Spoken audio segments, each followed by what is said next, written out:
Cuando llegó la hora sexta, hubo oscuridad sobre toda la tierra hasta la hora novena.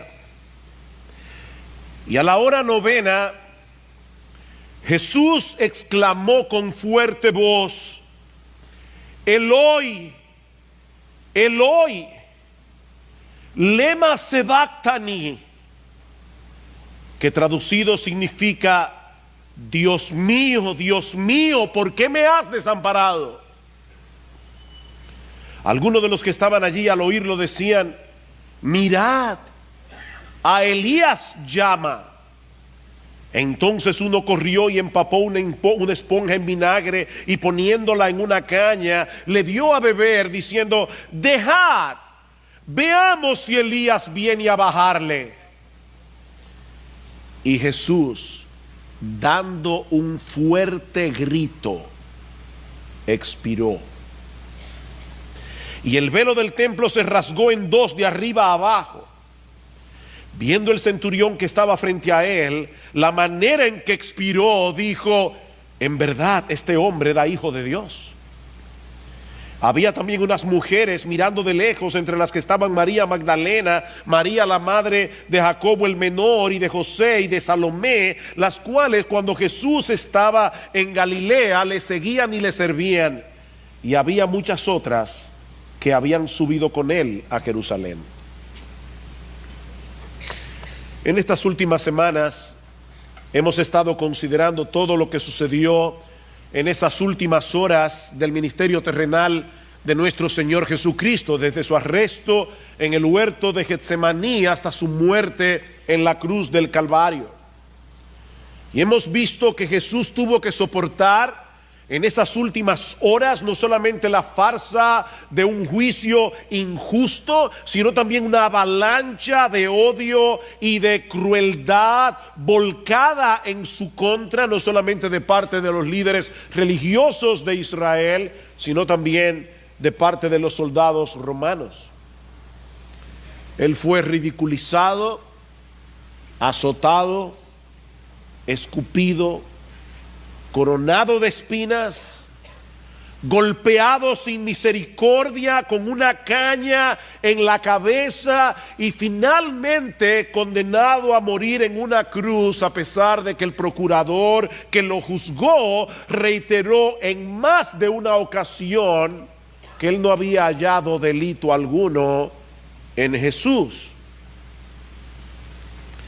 Y la pregunta que algunos pueden hacerse al leer esta porción de los evangelios es la pregunta que muchos se hacen cuando están en medio de una situación aflictiva, en una situación de dolor y de angustia: ¿dónde está Dios? ¿Dónde está Dios? ¿Han oído esa pregunta? ¿Dónde está Dios?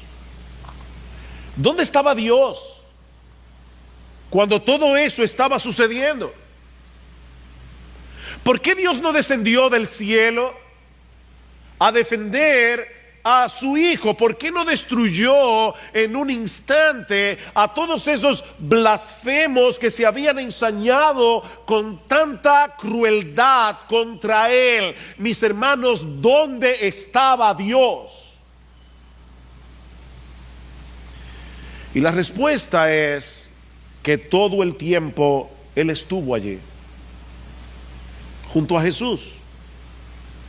Por eso el título de nuestro sermón en esta mañana es Dios en el Calvario. Y yo no me refiero únicamente a Dios el Hijo que estaba muriendo en la cruz, me refiero a Dios el Padre. Dios en el Calvario, mis hermanos, Dios estaba allí. Él estuvo allí todo el tiempo. Él estuvo todo el tiempo al lado de Jesús, pero no para defenderlo, no para fulminar a los blasfemos. Él estaba allí para juzgar en Él, en Cristo, nuestros pecados. Nosotros debemos contemplar la escena de la cruz a través de las palabras de Pablo en 2 Corintios capítulo 5 versículo 19. Pablo dice que Dios estaba en Cristo reconciliando consigo al mundo. Él no estaba lejos. Dios estaba en Cristo reconciliando consigo al mundo. Él estaba allí. obrando activamente nuestra reconciliación a través de la muerte de su Hijo. Eso es lo que vemos en el pasaje de Marcos que vamos a estudiar en la mañana de hoy y que vamos a considerar bajo 6 encabezados. Hay 6 escenas aquí. La primera de ellas es la oscuridad sobrenatural que cubrió la tierra en pleno mediodía. Dice en el versículo 33, cuando llegó la hora sexta, hubo oscuridad sobre toda la tierra hasta la hora novena. Nosotros vimos la semana pasada que Jesús fue crucificado a la hora tercera, es decir, a las 9 de la mañana, por la forma como los judíos contabilizaban las horas.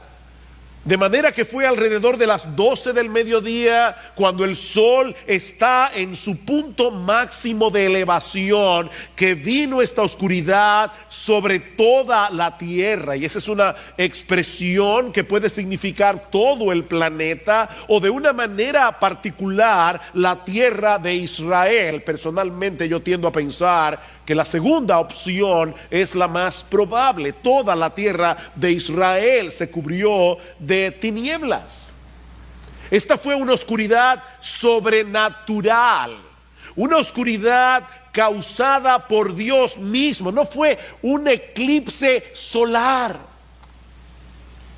En primer lugar, porque era el día de la Pascua, y en la Pascua siempre había luna llena. Y si ustedes van a cualquier enciclopedia o van a vayan a Google, y van a saber que nunca hay un eclipse solar en luna llena, siempre es en luna nueva. Pero por otro lado, ningún eclipse solar dura 3 horas. Esta fue una oscuridad sobrenatural, esta fue una oscuridad causada por Dios para mostrarnos a través de un fenómeno visible lo que estaba sucediendo a nivel espiritual en ese momento en que nuestro Señor Jesucristo estaba dando su vida en la cruz. Por eso decía alguien, Douglas Webster, en el nacimiento del Hijo de Dios hubo gran claridad a medianoche. ¿Recuerdan cuando los ángeles aparecieron a medianoche? Dice, hubo gran claridad a medianoche. En la muerte del Hijo hubo oscuridad al mediodía. ¿Qué es lo que Dios quería mostrar a través de esas tinieblas? Bueno, en las Escrituras muchas veces se asocia la oscuridad con el juicio de Dios contra el pecado.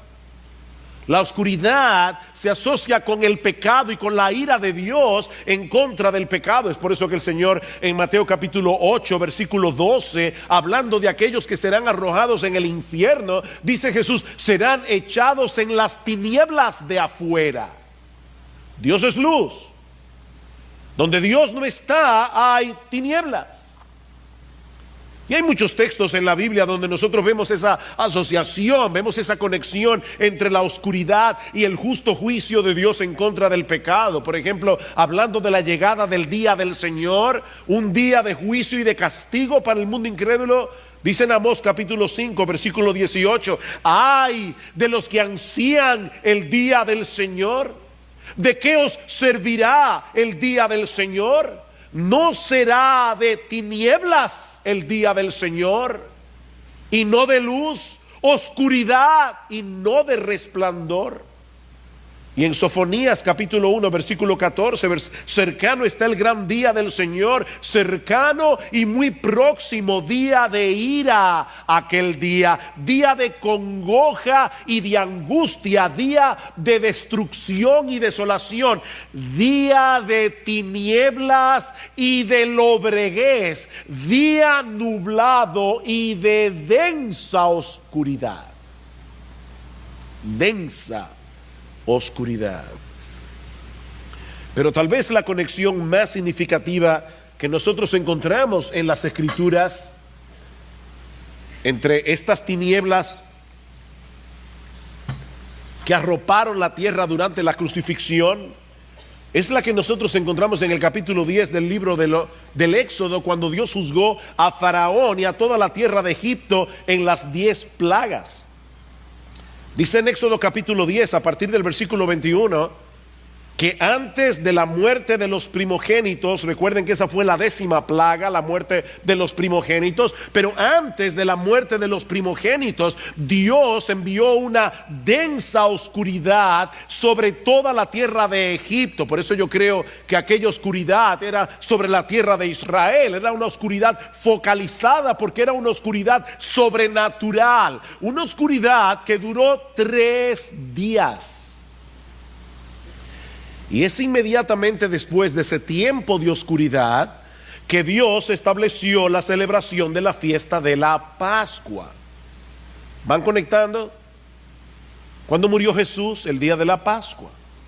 Fue precisamente después de ese tiempo de oscuridad que Dios estableció la fiesta de la Pascua, en la que los judíos debían sacrificar un cordero. Y el texto en Éxodo capítulo 12 versículo 6 es muy explícito. Dice: debe ser sacrificado el cordero entre las 2 tardes, es decir, alrededor de las 3. Ese cordero pascual era el sustituto a través del cual era preservada la vida de los primogénitos que habrían de morir esa noche. El ángel de condenación iba a salir por toda la tierra de Egipto, pero aquellos que pintaran el dintel de sus puertas con la sangre del cordero sustituto, el cordero iba a pasar de largo, por eso se llama Pascua, que significa pasar de largo. Recuerden, el inglés Passover es pasar de largo. El ángel de la muerte iba a pasar de largo sobre esas personas, sobre esas familias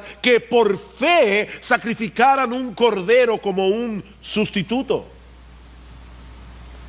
Ese tiempo de oscuridad de 3 horas en el Calvario se encuentra íntimamente relacionado con aquellas tinieblas que cubrieron la tierra de Egipto por 3 días, en ese preciso momento en que el verdadero cordero pascual estaba siendo inmolado, cuando el verdadero cordero pascual estaba siendo sacrificado en el altar de la cruz. Marcos nos dice más adelante que nuestro Señor Jesucristo expiró a la hora 9, es decir, a las 3 de la tarde.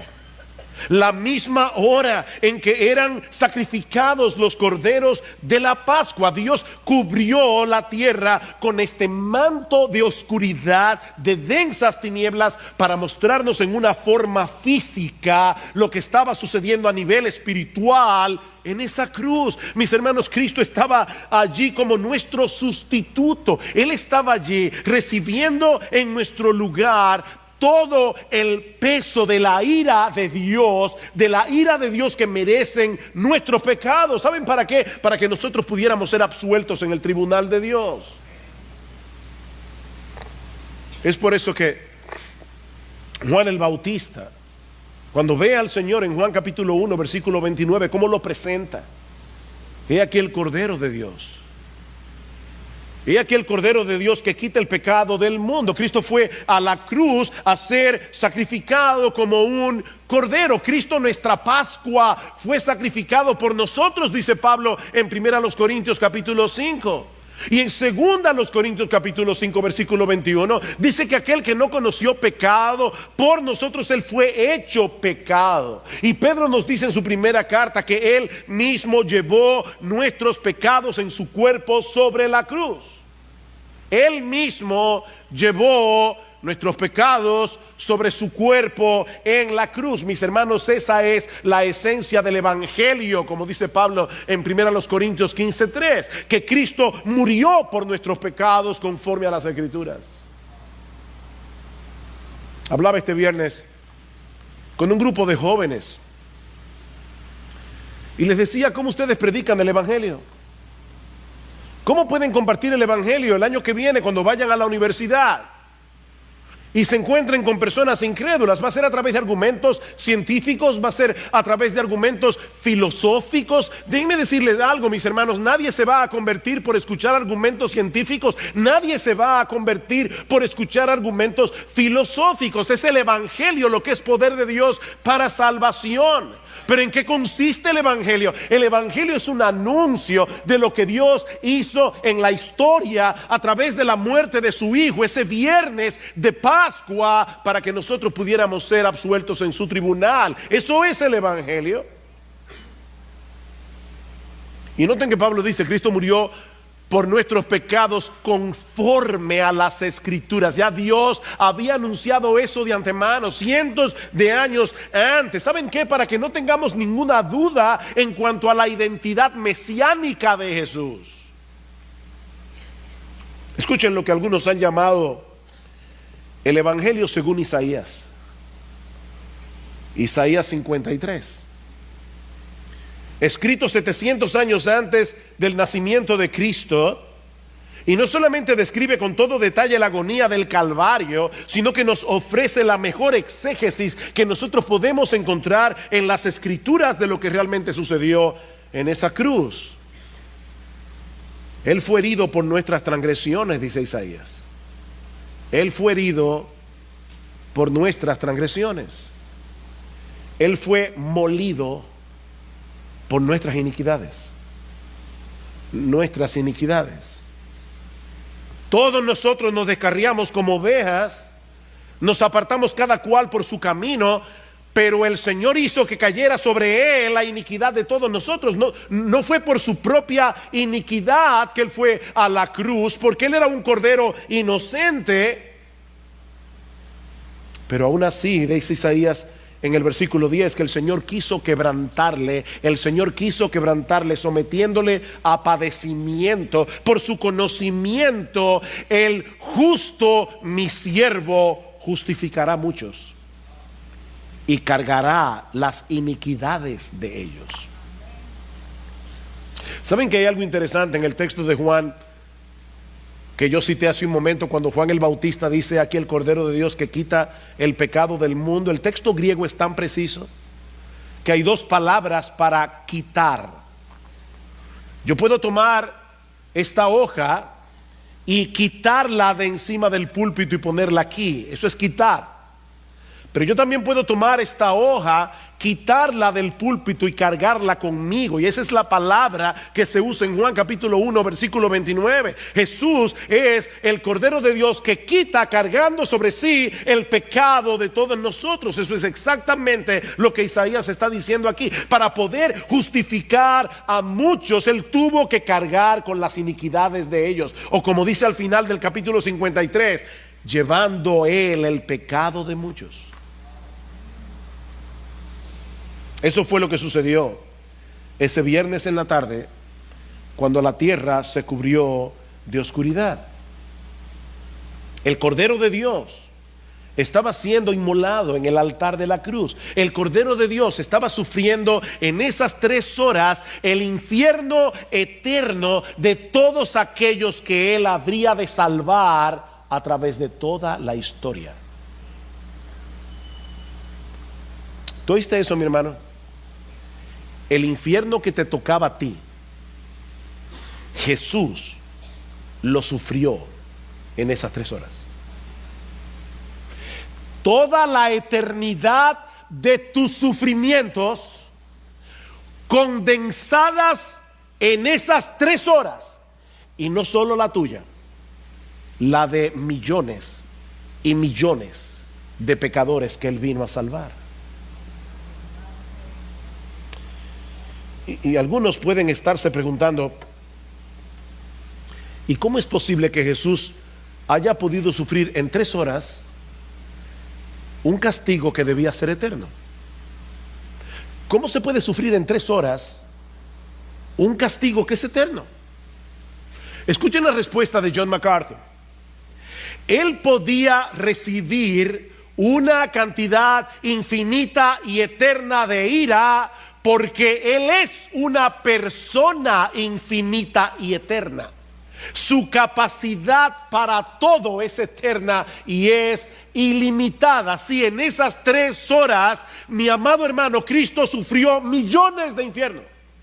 De manera que Dios no estaba ausente en el Calvario. Él estaba allí como el juez del universo, juzgando y castigando nuestros pecados en la cruz. y dando al mismo tiempo una muestra de amor incomprensible hacia todos aquellos que Él había elegido para salvación desde antes de la fundación del mundo. Hermano, yo no sé tú, pero la doctrina de la elección que tanta controversia trae es una de las doctrinas más hermosas de la Biblia. Es una de las doctrinas más hermosas de la Biblia.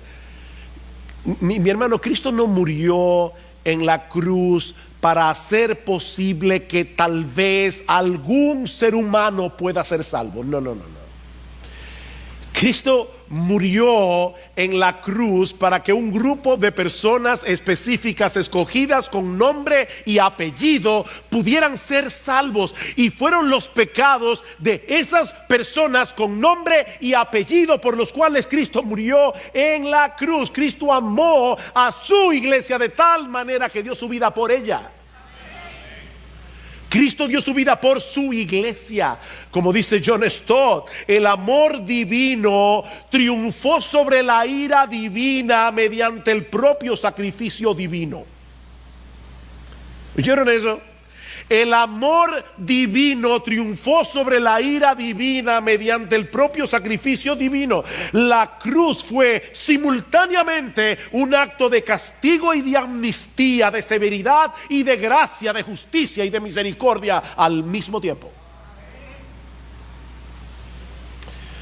Nuestro Señor y Salvador tuvo que beberse esa copa de ira santa y justa sin una gota de misericordia para que nosotros hoy podamos disfrutar de la copa de la salvación sin una gota de ira. Él se la tomó pura ira de un Dios 3 veces santo para que nosotros hoy podamos tomarnos la copa de la salvación sin una gota de ira. Él tuvo que sufrir el desamparo del Padre para que nosotros pudiéramos disfrutar en el día de hoy de la bendición de ser recibidos. Él fue desamparado para que nosotros pudiéramos ser adoptados. Y eso nos lleva a nuestro segundo encabezado, el terrible abandono en la cruz, versículo 34. Y a la hora novena, Jesús exclamó con fuerte voz: Eloi, Eloi, lema sabactani, que traducido significa Dios mío, ¿por qué me has abandonado?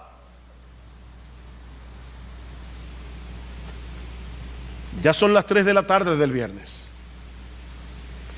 El Señor Jesucristo lleva 6 horas en la cruz. Y en las últimas 3 ha venido experimentando todo el peso de la ira de Dios por nuestros pecados simbolizados en esa oscuridad. Y es en ese momento que, citando en arameo las palabras del Salmo 22, el Señor exclama con fuerte voz. Y las 2 palabras que usa Marco allí, fuerte voz, son las palabras de la que se deriva nuestra palabra megáfono en español. Fuerte voz: Eloi, Eloi, lema sabactani, ¿por qué me has abandonado, Dios mío, durante ese tiempo de oscuridad? Mi amado hermano, otra vez insisto, Dios el Padre estaba allí, pero no consolando a su Hijo, sino castigando en Él nuestros pecados. Dios estaba allí. Y no es que en ese momento hubiera habido una ruptura entre la unidad esencial que hay entre el Padre, Dios el Padre, y Dios el Hijo. Eso es imposible. Hay una unidad eterna y una unidad inmutable entre las 3 personas de la Trinidad que de ninguna manera puede ser quebrantada. Tampoco fue que en ese momento el Padre por un instante dejó de amar a su Hijo. De ninguna manera. Dice el Señor en Juan capítulo 10: por eso me ama el Padre, porque yo doy mi vida Por eso me ama el Padre, porque yo doy mi vida para tomarla de nuevo. En ese momento, si podemos decirlo de alguna manera, el corazón del Padre estaba roto por el amor que tiene por su Hijo. Dios el Padre nunca dejó de amar a su Hijo en ningún momento. Pero hermanos, en un sentido real, Jesús fue completamente desamparado en su naturaleza humana por Dios el Padre. Dios el Padre no podía tener comunión con Él mientras Él estuviera siendo hecho pecado.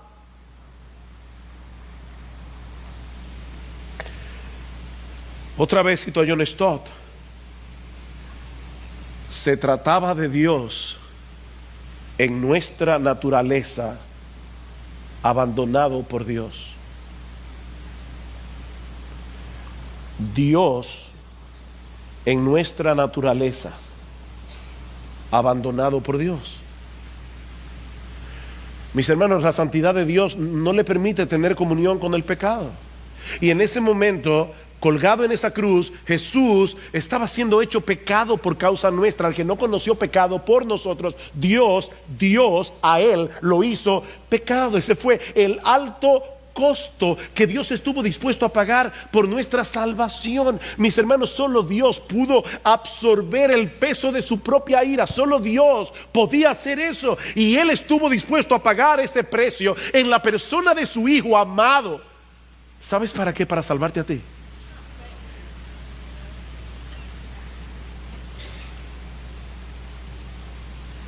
¿Saben qué, mis hermanos? Este es el tipo de pasaje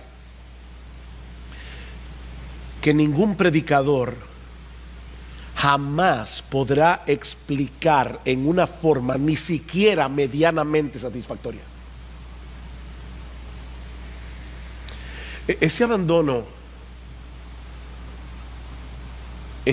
que Jesús tuvo que sufrir en la cruz del Calvario escapa por mucho a nuestra capacidad de entendimiento, sobrepasa por mucho nuestra capacidad de entendimiento. Estaba leyendo que se dice que en una ocasión Martín Lutero pasó horas con su Biblia abierta, solamente meditando en esas palabras: Dios mío, ¿por qué me has abandonado? Y dice que después de estar varias horas meditando en ese texto, dice que empujó la mesa y solamente pudo decir con toda perplejidad: Dios, abandonado por Dios.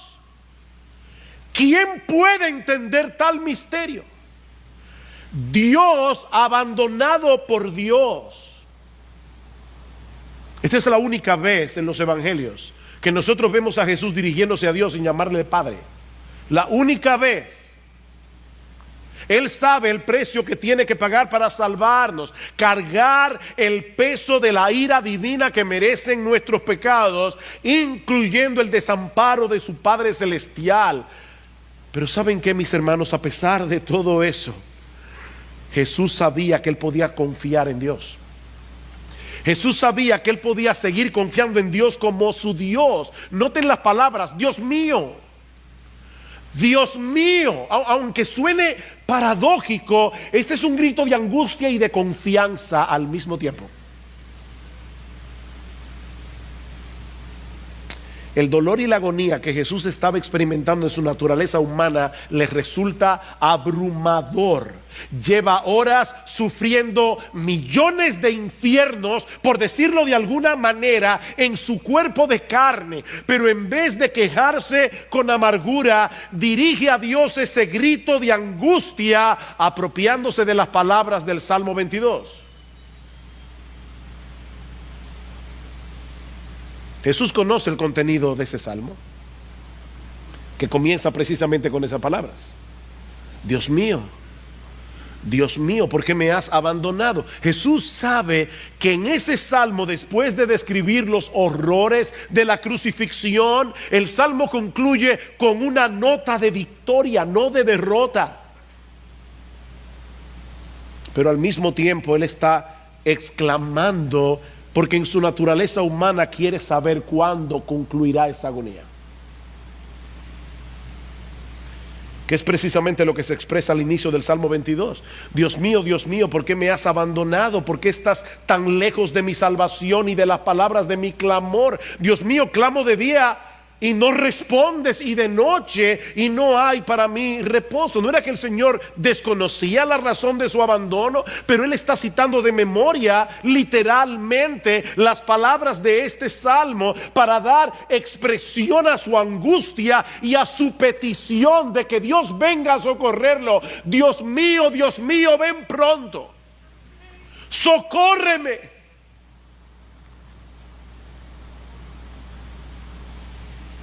Pero en medio de esa escena tan sensible, una vez más se evidencia la dureza del corazón humano. Aprovechando la similitud que existe entre el nombre del profeta Elías y las palabras arameas que Jesús acaba de pronunciar en la cruz, Marcos nos dice en el versículo 35 que algunos de los que estaban allí al oírlo decían: mirad, está llamando a Elías. Ustedes recuerdan que Elías no murió. Elías no vio muerte. Elías fue llevado al cielo, dice la Escritura, en un torbellino. Así que había una tradición entre los judíos de que Elías se aparecía desde el cielo para socorrer a los justos en tiempo de dificultad. Y esa es la tradición que está en la mente de esta gente cuando comienza a burlarse de Jesús. Las personas están conectando burlonamente una cosa con la otra para tener un poco más de diversión a costa de Jesús. Versículo 36: entonces uno corrió y empapó una esponja en vinagre, en un vino barato que bebían los soldados, era un vino avinagrado, y poniéndola en una caña le dio a beber, diciendo: dejad, veamos si Elías viene a bajarle. Está llamando al profeta Elías. Démosle un poco de vino que lo reanime, a ver si da tiempo a que Elías baje del cielo a rescatarlo de la cruz. Pero el rescate vino de otro lado. Lo que nos lleva a nuestro siguiente encabezado. Ya vimos el tiempo de oscuridad, ya vimos el terrible abandono en la cruz. Veamos ahora en tercer lugar la ofrenda voluntaria de expiación. La ofrenda voluntaria de expiación. Ya Jesús había cumplido la obra que el Padre le había encomendado al dar su vida en rescate por muchos, al recibir sobre sí todo el peso de la ira de Dios. Así que dando un fuerte grito, dice Marcos en el versículo 37, Jesús expiró. Marcos no nos dice qué fue lo que el Señor expresó en ese fuerte grito, pero los evangelios de Juan y de Lucas nos ayudan a completar el cuadro. Dice en Juan capítulo 19 versículo 30 que luego de probar el vinagre que le dieron los soldados, Jesús dijo: consumado es. He ahí el grito. E inclinando la cabeza entregó el espíritu. Consumado es. Ya todo acabó. La obra de redención ha sido consumada. Y Lucas añade que en ese momento, clamando a gran voz, dijo: Padre, en tus manos encomiendo mi espíritu. Y habiendo dicho esto, expiró.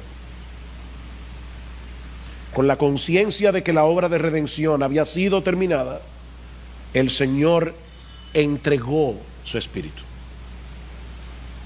confiándose al cuidado de su Padre celestial. Mis hermanos, Cristo no solamente fue a la cruz voluntariamente, Cristo dio su vida voluntariamente cuando ya todo se había cumplido. A Cristo no le quitaron la vida, Él dio su vida. Juan capítulo 10 del Evangelio de Juan: yo soy el buen pastor. ¿Y qué hace el buen pastor? El buen pastor da su vida por las ovejas. Él dio su vida, Él entregó el espíritu. Versículo 17: por eso me ama el Padre, porque yo doy mi vida para tomarla de nuevo. Nadie me la quita, sino que yo la doy de mi propia voluntad. Yo tengo autoridad para darla y tengo autoridad para tomarla de nuevo. Este mandamiento yo recibí de mi Padre.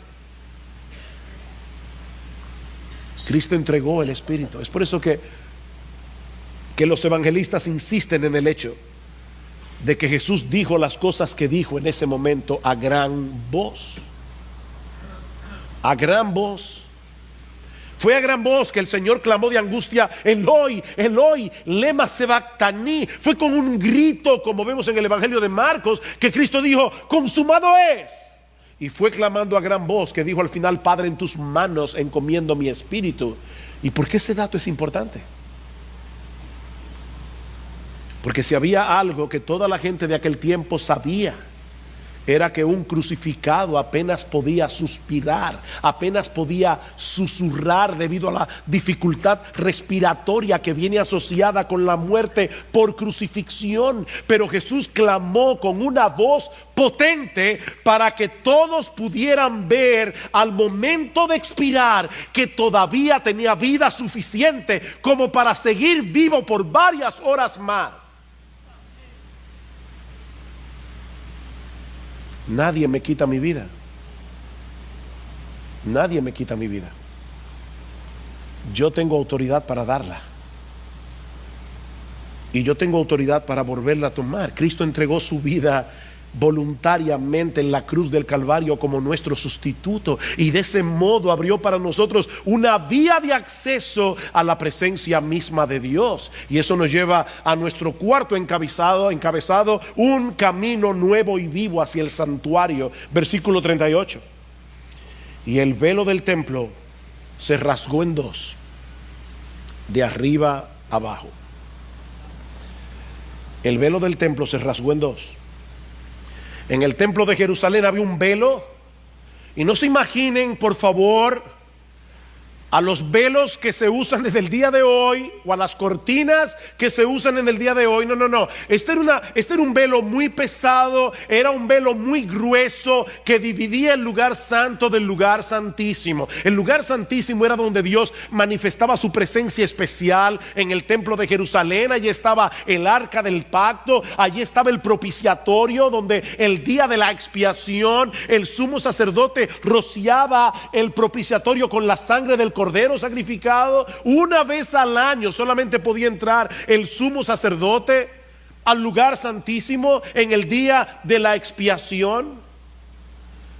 Era una cortina tan gruesa que el historiador judío Flavio Josefo nos dice que ni siquiera dos caballos unidos alando en sentido contrario habrían podido romper esa cortina. Tenía 18 metros de altura y 10 centímetros de espesor. No estamos hablando de cualquier velo. Este velo simbolizaba la separación que existe entre nosotros y Dios por causa de nuestros pecados. Mis hermanos, no podemos entrar en la presencia de Dios a menos que su justicia quede perfectamente satisfecha, porque Él es un Dios perfectamente santo, Él es un Dios perfectamente justo. Pero gloria al Señor. En el preciso momento en que Jesús estaba exhalando su último suspiro,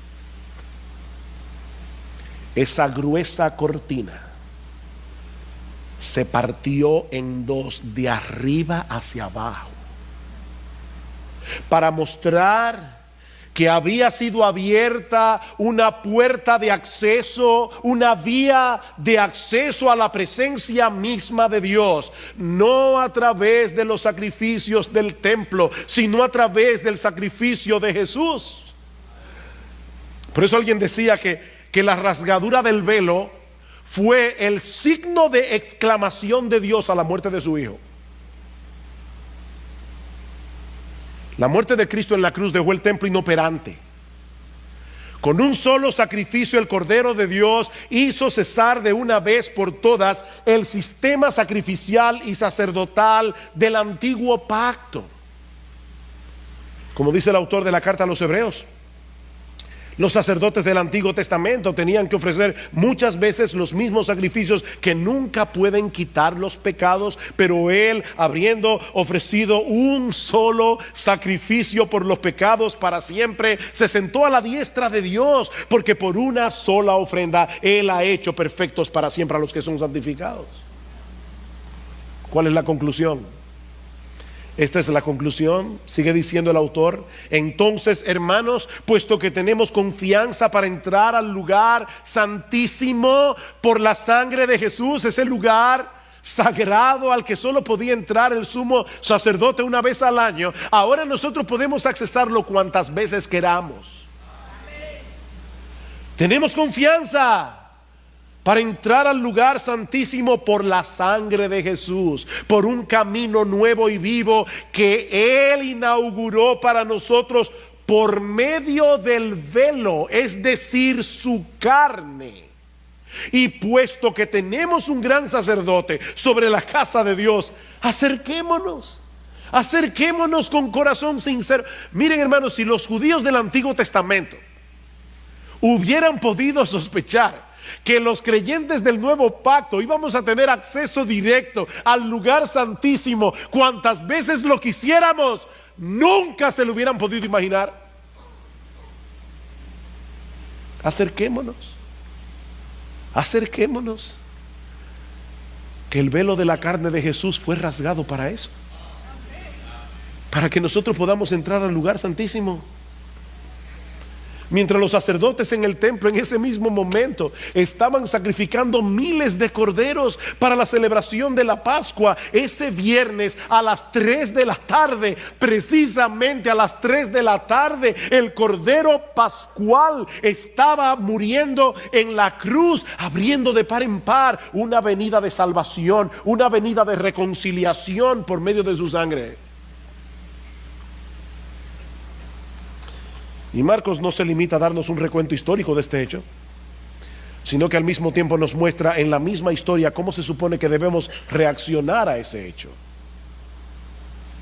Y eso nos lleva a nuestro quinto encabezado, una sorprendente confesión. Versículo 39, viendo el centurión que estaba frente a él, la manera en que expiró, dijo: en verdad este hombre era hijo de Dios.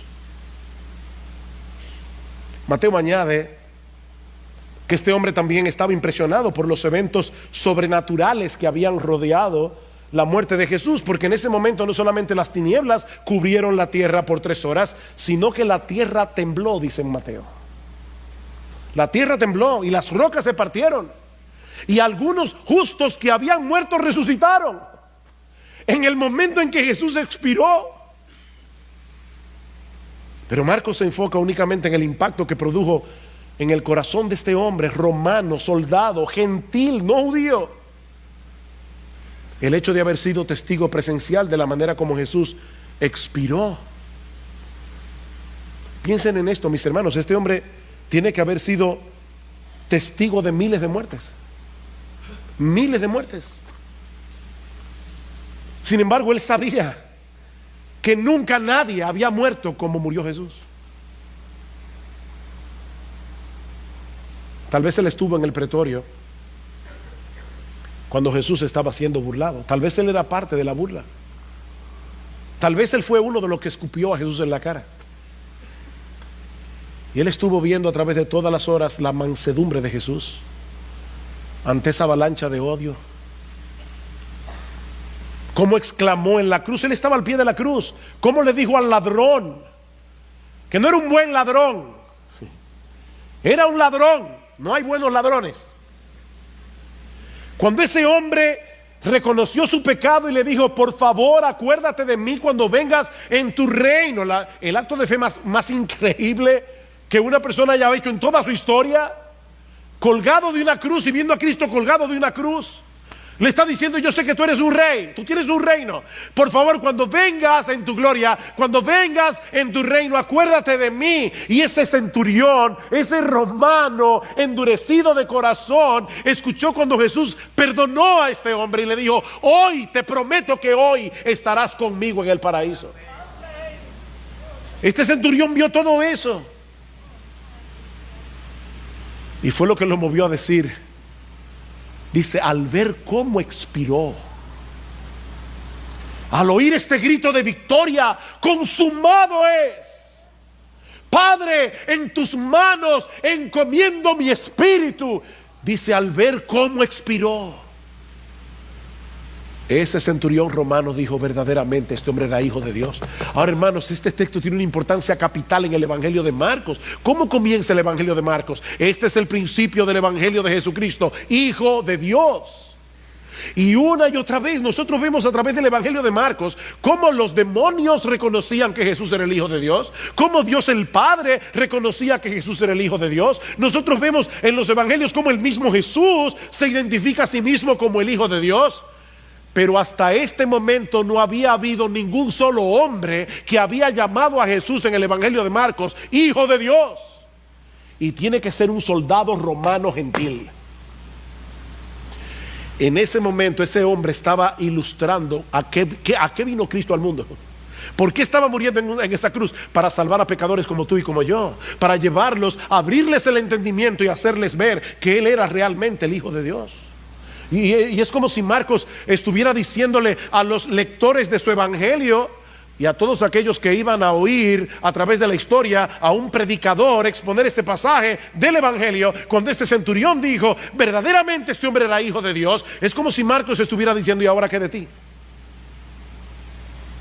¿Qué de ti? ¿Vas a reaccionar con indiferencia ante la muerte de Jesús? ¿O vas a reconocer como el centurión que verdaderamente este hombre era el Hijo de Dios, que había dado su vida de manera voluntaria para salvar a pecadores? Pero hay una escena más que veremos mucho más brevemente, las testigos presenciales de la crucifixión. Marcos concluye esta historia de una manera bien extraña. Había también unas mujeres, versículo 40, mirando de lejos, entre las cuales estaban María Magdalena, María la madre de Jacobo el menor y de José y de Salomé. María ya se había ido con el apóstol Juan. ¿Recuerdan cuando el Señor le dice, mujer, he ahí tu hijo, hijo, he ahí tu madre? Las cuales cuando Jesús estaba en Galilea le seguían y le servían, y había muchas otras que habían subido con él a Jerusalén. Hermanos, ¿por qué Marcos incluye este detalle aquí, que no parece tener mucha relevancia, sobre todo en comparación con el resto de la historia? Muy probablemente porque iban a ser esas mismas mujeres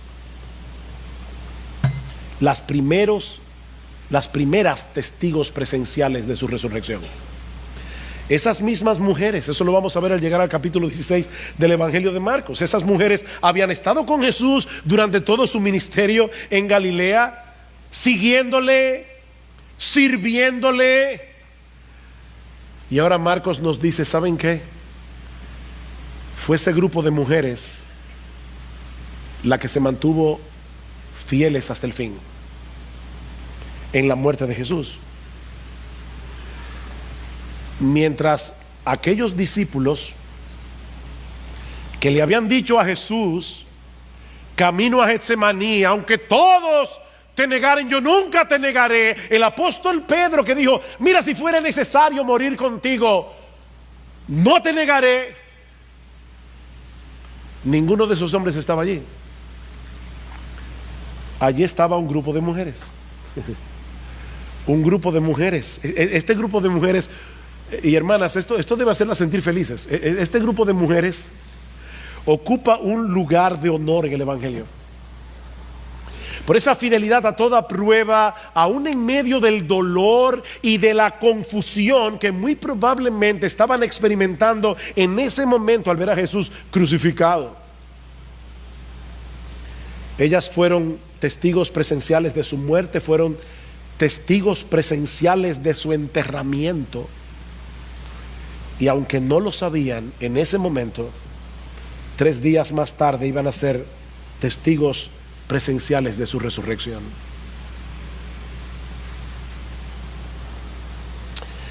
Hay muchas enseñanzas que podemos derivar de este relato, pero obviamente el tiempo se ha ido. Voy a limitarme a unas cuantas, bien rápido. Mis hermanos, este relato nos enseña en una forma muy impactante el alcance de la justicia y la santidad de Dios.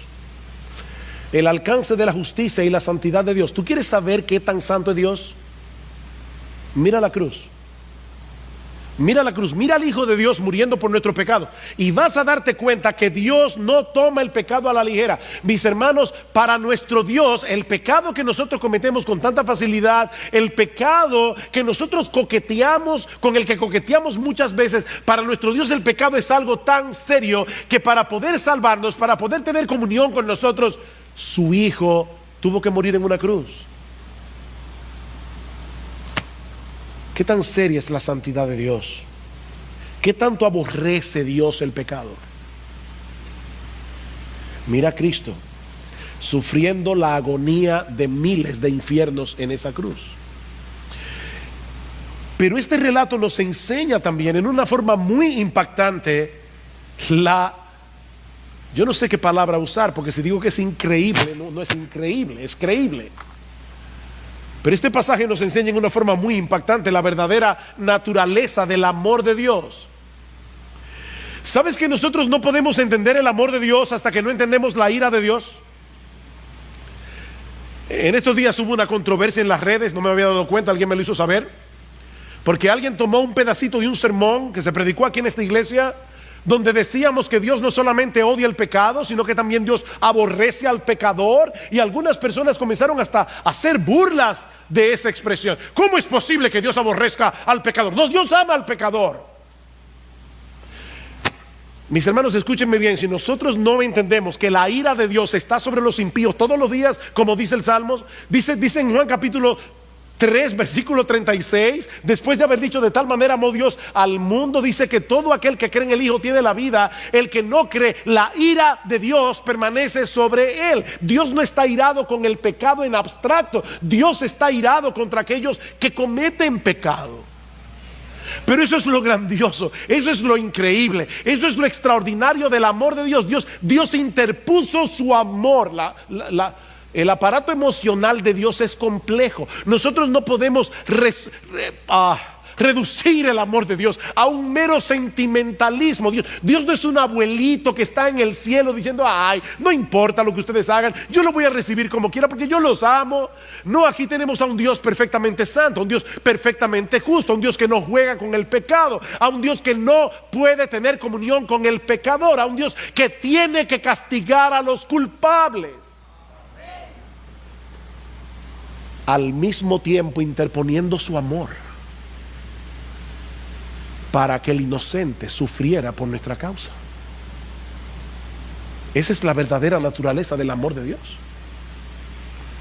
Es así que podemos entender: de tal manera amó Dios al mundo que dio a su Hijo unigénito para que todo aquel que en él cree no se pierda, mas tenga vida eterna. Dios no amó a un grupo de gente buena, a un grupo de gente amable. Él amó a un grupo de gente aborrecible. Eso es lo grande del amor de Dios. De tal manera amó Dios al mundo que por ese grupo de gente aborrecible Dios entregó a su Hijo.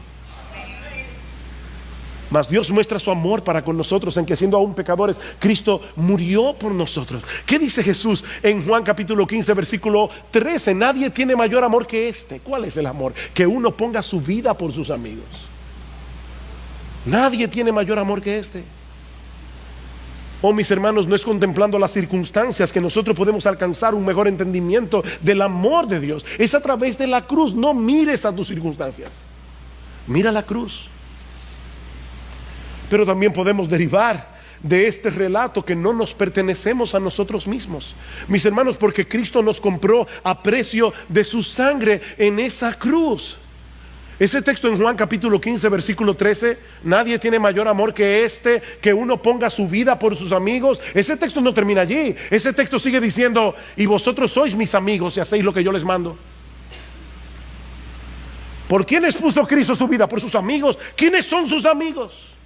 Vosotros sois mis amigos si hacéis lo que yo digo. Nosotros fuimos comprados, mi hermano. Tú no te perteneces, tú no te perteneces. Fuiste comprado por precio. Como dice Pablo: ¿no sabéis que sois templo del Espíritu Santo? el cual está en vosotros, el cual tenéis de Dios, y que no sois vuestros, porque fuisteis comprados por precio. Glorificad pues a Dios en vuestro cuerpo y en vuestro espíritu, los cuales son de Dios. Mi hermano, Cristo te compró. Ese sufrimiento fue para comprarte. El amor de Cristo nos apremia, dice Pablo, llegando a esta conclusión, que si uno murió por todos, luego todos murieron, y por todos murió, para que los que viven ya no vivan para sí, sino para aquel que murió y resucitó por ellos. Tú no te perteneces para hacer de tu vida lo que tú quieras. Tú no te perteneces para usar tu tiempo como tú quieras. Tú no te perteneces para usar tus recursos económicos como tú quieras. Tú no te perteneces para hacer del resto de tu vida de aquí en adelante lo que tú quieras. Cristo te compró a precio de su sangre. Esa agonía es para que tú no sigas viviendo para ti. Y finalmente, este relato nos enseña en una forma muy impactante que no puede haber salvación fuera de Jesús. No puede haber salvación fuera de Jesús. Solo Dios podía absorber todo el peso de su propia ira. Solo Dios podía salvarnos de Dios. Por eso Dios se hizo hombre, para poder recibir en su naturaleza humana todo el peso de la ira que tus pecados y los míos merecían. Oh, mi amigo, es a la luz de lo que hemos visto hoy que podemos entender por qué Jesús decía: yo soy el camino, yo soy la verdad, yo soy la vida. Nadie viene al Padre sino por mí. Él es la única vía de acceso al Padre. No es la religión, no es tu decencia, no son tus buenas obras, es Jesús. Él es la única vía de acceso. Ven a Cristo, mi amigo.